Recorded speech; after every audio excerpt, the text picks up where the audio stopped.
Ron, did Yeah. you know, per basketball reference, Luka from 0 to 3 feet, he's shooting 96%. I'm in the matrix. I am in the matrix right now. Is he What is really? happening? That's crazy, He's man. shooting So he gets 96% from 0 to 3 feet. And in the mid range from 10 to 16 feet, he's shooting over 50%. the Lakers are on a winning streak. Luka Dončić is rolling, and LeBron simply won't age. Austin Reaves looks like the perfect third option. JJ Redick has the troops firing, and everything seems perfect in La La Land. I thought that I thought last night watching that game, it was obvious that getting James back in the lineup really helped them. I thought they did a good job in slowing down the Clippers offense. The Clippers offense became really one-dimensional. Kawhi Leonard, for all intents purposes, was more of a bucket getter than he was anything else, even though that's always what he's been. But with that being said, I thought there was a lot more ball movement with the Lakers. There's a lot more continuity with the Lakers. I don't know if you noticed, Ron, Luka averaging 35, 9, and 9. I just want to put that on your mind real quick. Just for the people that don't know. Yeah, Luka averaging 35, 9, and 9. So just to put that out there. We had an over-under last night where we were trying to figure out, not over-under, I'm sorry. We had a more or less last night where Luka goes 45, more or less. And the majority of the guys said more. I mean, he had that step back going. Not only did he have that step back going, Jackson Hayes was looked really good playing off of him. I've always liked the dynamic between James and Austin Reaves with that pick and dive action, and it just seems to work between those two. He does that. He did that with Anthony Davis too, but more so with LeBron James in the past. When they get DeAndre Ayton back in the fold, I think I'm going to see a little bit more of what I saw last night, and I feel like James doesn't disrupt what they've done. I can't say that, Ron, years ago. I think that it would have been them looking more for James and him being more of a ball stopper as opposed to what's going on now where he's fading into the corner. He's looking for open spots to just get more involved in the offense and allowing them to get him more involved in the offense as opposed to them playing off him. So this is definitely working, Ron. Definitely. Just wanted to mention that when we did our dark horses, that the Lakers were mine. So I just wanted to get that on record, Your Honor. You did say that. In case anyone forgot. Yes, you did say that. But I think it's very clear how beneficial it was to have a whole summer with Luka, to integrate him, to have a training camp, to have a preseason, to run every set now around him. And to Chill's point, I think people have to remember this. The big three of Luka, Reaves, and LeBron, they've played less than 50 games together. So they're coming into their own. It's still very early in their process. And sometimes year two is significantly better than year one, especially when you're integrating a big piece like Luka. And I think an underrated point here is LeBron missing the start of the season. He can only miss 4 more games, and then he's ineligible for All-Star and All-NBA. And he's definitely going to miss more than 4 games over the course of this season. But what it does is it frees the pressure for him personally for him to go out and get some All-NBA numbers. So we're going to see more nights where he's playing this secondary supplementary role where he's getting 17, 8, and 5, and he doesn't really care about his numbers because he can be the support for Luka, who's, to me, in the MVP conversation, to Austin Reaves, who's going to be a first-time All-Star. So I think LeBron fitting in is gonna help all that when he doesn't really have to worry about his numbers and he can pick and choose his spots and play high-level defense and be the quarterback. What I do want to say, though, before people jump the gun, is that the Lakers are yet to play Houston, they're yet to play Denver, they're yet to play Cleveland, New York, or Detroit.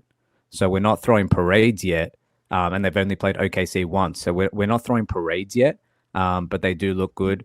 I do want to say, though, and got destroyed, by the way, Damian, when they played Oklahoma. Exactly, and that's exactly right. And I think yesterday when you're watching the game within the game, sometimes they're falling into this tendency of a Luka heavy offense where after the first quarter he has 24 points and 15 shots, but they're down 38-37 because sometimes they can go into this James Harden type, Houston type offense in his prime. So I think they have to be careful there not to go too far into the Luka-centric offense. And it's one of the reasons, to be honest with you, why they're one of the worst 3-point shooting teams in the league, if not the worst, because a lot of guys aren't in rhythm when Luka's dominating the ball. So I think they have to be careful in some of these respects. But on the Luka front, I mean, we talk about SGA and Jokic a lot, but to Chill's point, he's averaging 35, 9, and 9 with 2 steals.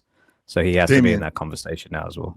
When you talk about Luka getting going early, I don't think it's a detriment when he gets going early, because I think he's also one of those players who can also get right back into being a primary distributor, get right back into being a playmaker. I don't think that he's one of those guys who, if he's getting buckets and you just get out of the way, that becomes their offense and they get stagnant. One, they already got another ball handler and distributor in James who can also get going. And also, if Luka starts to slow down like he did last night, we can start to get these other guys involved. I thought Jackson Hayes played really well off of Luka last night as a lob threat, just running the floor. I thought that Austin Reaves also did that.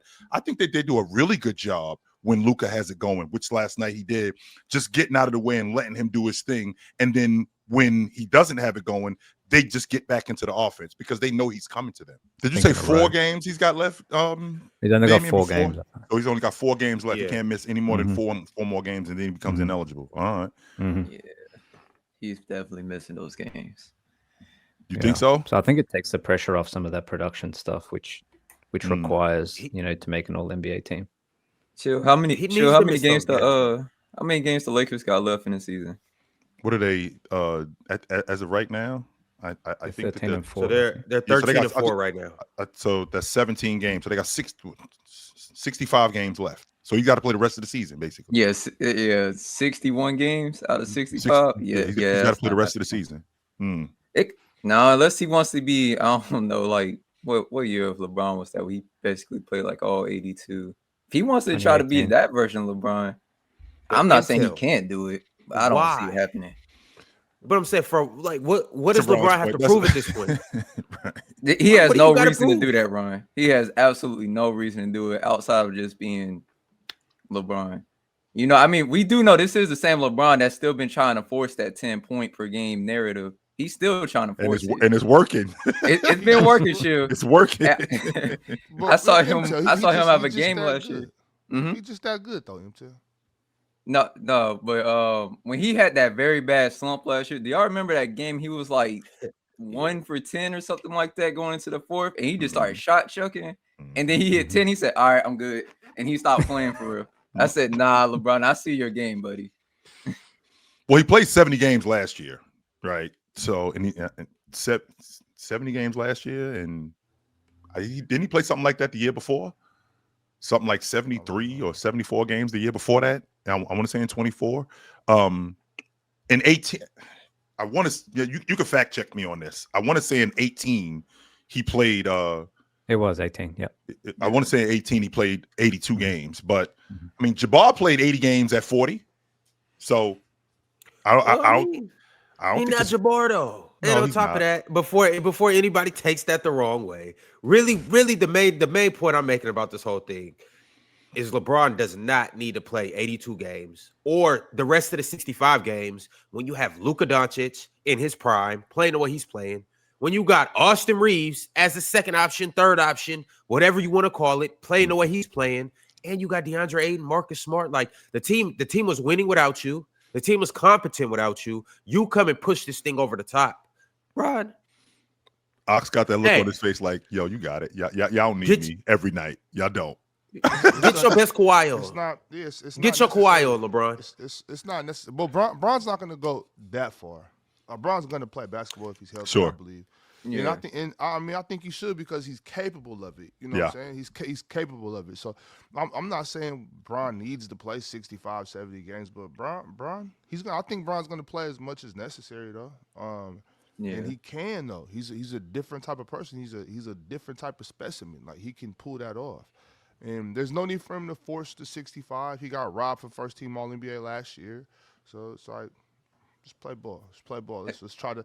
And I think Bron wants to win another one. So I think he might want to, because as we've seen since that year they got beat in the Western Conference Finals. That was 23. 23, yes. That's the year the Denver won it. Since 23 was the first sign for me. I don't know if y'all got sharper eyes, but for me, that was the first sign that I was like, okay, Bron's not quite the same Bron he used to be, where he can really put a team on his back that deep in the playoffs. He ran out of gas. He was huffing and puffing in the fourth quarter. He was, shooting Scud missiles at the back of the backboard, and so it's like now I think Bron realizes, okay, Luka got this. I'm gonna play my role, and y'all don't need me every night. I'm good. Right. I think the league's in trouble though, man. I'm telling y'all, the Lakers are serious. Ron, is it ridiculous to think, in terms of a scoring option, is it ridiculous to think that Austin Reaves is the number 2? And James has basically James will play a different role every night. Like, if you need me to be the bucket getter, I'll be the bucket getter. If you need me to be more of the distributor, because Luka is there. And I think Luka supplements a lot of the stuff that James used to do. And now that Luka is there, like, you don't need me to do this stuff nearly as much as I had to do in the past. So we can rely on Austin Reaves just as a bucket getter more than we did on the past. Because what I didn't give him credit for, and I don't give him enough credit. Yo, real talk, Austin Reaves is a go-getter when he gets the ball going to the rim. He nicer with the peel than I gave him credit for. He can get he puts that thing on the floor and he gets to the rim. And he challenges the better bigs and gets to the rim on those guys and scores around the rim. I got to give him a lot more credit than I do for that. But when I think about this, when I think about this Clipper team, when I think about them and the Lakers, I think about a team with the Lakers where James is just finding his way in with this crew. And the more he finds his way in with this crew and the more he becomes more of a utility guy, I just think that they're going to be better. And because that's going to give them more confidence to not worry about, okay, we got to get James involved. We got to play off of him, as opposed to him looking at them going, I'm going to play off of you guys and I'm going to get busy. Yeah, oh, go ahead, then. I was going to say, I think it's good for them as well. I think it is good for LeBron and Austin Reaves for Reaves to essentially be their second option. I think, Chill, everything you said is spot on. I think LeBron will pick his spots. I think he'll be highly efficient. He's been really efficient since he came back. I think in the non-Luka minutes, he put up sort of 6 shots very quickly. He understands where he can get his. He understands when he has to defer to Luka. I think, obviously, they had no DeAndre Ayton last night as well. So there was potentially a big hole in the middle against Zoo, but they did really well to combat it. But I think a really interesting point is that just generally in the NBA, there used to be a time when we used to question, can 3 guys all eat at the same time? Is there enough possessions to go around? There's only one basketball. We used to have these types of conversations, but with the increase in possessions, with the substitution patterns, with the ability to be highly dynamic offensively, I think that Reaves, LeBron, and Luka, you don't see many big threes in the league anymore, but those 3 can, I think, all eat at the same time, which I think is going to be massive for where this team wants to go. So I think that's a really interesting point, because sometimes someone can come back and it doesn't look sustainable, but this sort of does look sustainable. And that's even with DA sort of getting close to all-star numbers at the same time as well. So they got enough offense. I agree with all your points, Chill. I think it's interesting how Luka, and I know he hasn't been as efficient as Shea and Jokic, but the fact that we can basically pencil in Luka for like 35, 9 and 9 on a nightly basis, like that kind of consistency and production definitely should be accounted for. And with 2 steals, by the way. Yeah, also, yeah. I've been playing a little defense. Played a little defense last night too.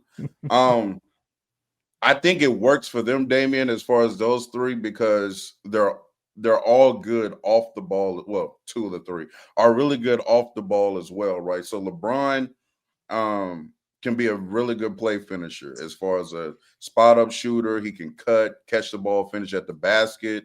He can seal, because we had a play like that last night where he went down low, sealed early. We got the ball to him. He just laid it up. Like, he's great in transition. He put a lot of pressure on the rim last night. I don't know if y'all were like noticing, like he turned down a lot of jumpers to get to the basket. And I think that is needed due to, like, Luka is kind of jump shot heavy. So it is nice to have that attack as well mixed with Austin. And if Austin, LeBron, and Luka can hit, catch, and shoot threes, I really don't know how you guard them. because you're gonna have to shade your defense one way or another, right? If Luka has the ball, you're probably going to try to overload that side, and if LeBron or AR is on the weak side, right, and we hit them in the corner, AR and Bron, Bron specifically has been a really good catch and shoot shooter for now some time, and if AR can keep that consistent, what he's been doing the last few games, they're unguardable.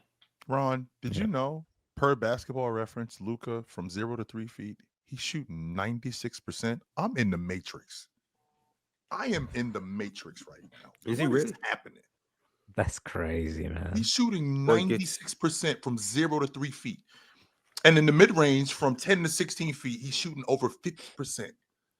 I think that, I mean, because real talk, maybe Dion should have chose him. You talked about the efficiency, right? I mean, Luka's been pretty efficient this year. I mean, I know that it gets a little tricky when we start to get to the long ball line and we get a little further back. But when we're talking about getting to the rim, when we're talking about finishing around the rim, I said this to you guys before the season started. I think he's the best scorer in the game. And I think that we're going to get back to that. And I think we are. I think we are back to that. But sure, he's in. I don't want people to get this twisted. Like, he's in the MVP conversation. Like, I know we've fallen in love a little bit with Luka, with Shea and Jokic, but like, Luka's having an MVP type season, and if they continue this, like, he's going to be in that. Like, he's in the thick of that convo. I don't want people to shortchange. I know he missed a bit of time, but he's played enough games now to be considered. But I think, real talk, to your point, the play that really summed it up for me when all three of them can coexist was, I think it was the end of the third when LeBron hit the catch and shoot three as a shot clock expired. And you think to yourself, how many times in his career has he been on the receiving end of plays like that? And it can just unlock a new level to this offense. I don't think the offense is going to be the problem. I think it's going to be the other side. We're going to have to wait and see. They looked good last night, though, but it's obviously, James hit one in the corner where I think, was it Luka who found him or Austin Reaves who found him? He ended up relocating to the corner. It was Reaves. It was Austin Reaves. It was Reaves who found him. He hit Chris Paul with the double behind the back. Yeah, wide open in the corner, wide open. And I'm thinking to myself, if that's the level of one shot creation that you're going to get from guys like Austin Reaves, then I think this team's going to be fine. It's the player choice,